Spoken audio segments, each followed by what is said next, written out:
Can a Zombie Mysterio still conjure up some interesting things? Let's find out.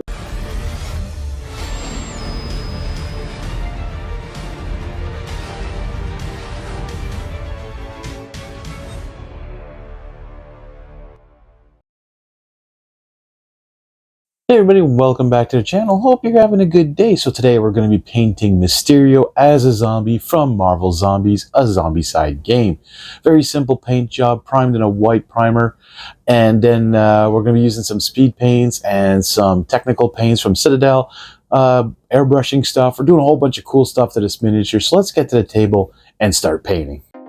Okay, so since it's getting cold up here in Canada, we're going to be using the airbrush to prime this miniature, but any matte white primer, aerosol, or brush on, or airbrushing will do just fine for Zombie Mysterio. And for some reason, I didn't record this, but I used Nurgle's Rot and Tesseract Glow on these two parts through the airbrush to get what the desired effect I want on that big hand and that puff of smoke coming out.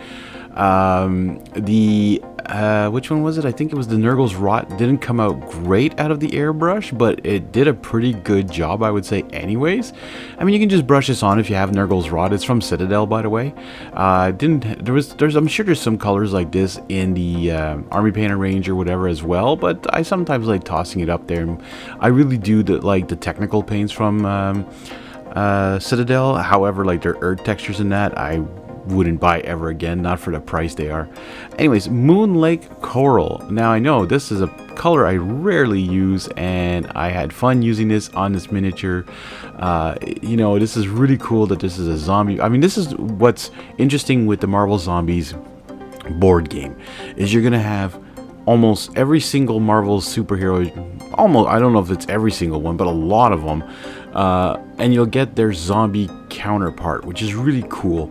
Now, is painting the zombie more fun than painting the regular hero mode? Well, we'll see with the views when they eventually come up. So when I paint Mysterio as a superhero, well, as a hero, even though he's a villain, we'll see how the views are with that one. But what do you think? Do you think that Simon did a good job having every single character as a zombie and a hero? Or should they have mixed it up a bit and have like the villains as maybe some heroes and some superheroes as just the zombies? Like, you know, just see Hulk as a zombie the whole time, never have him as a playable character. Comment down below, alright? And if you also want to pick what gets painted next, well, go ahead and comment that as well down below. Any Marvel Zombies miniature you'd like to see. I have my patrons asking me as well. They come and join, and they mention stuff on my Discord saying, hey, can you paint this next? And this was one of them. Mysterio was one of them that they asked for, so I decided, okay, yeah, I'll paint it up for you guys since you're maybe painting along and want to see what's going on with this. Shamrock green. This is another green I don't use much of, and I'm doing this on all of his suit here. He's got a very bright green suit in his artwork.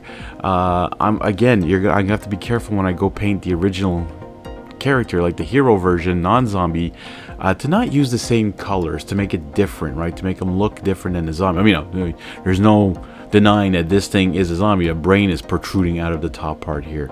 I use a little bit of fairy dust now for that glass bowl that he usually has around his head here, just to make it shine. A little bit of Tentacle Red, which is a Zombicide Invader paint. I've had this for almost 3 years now, this paint, and it's still going strong.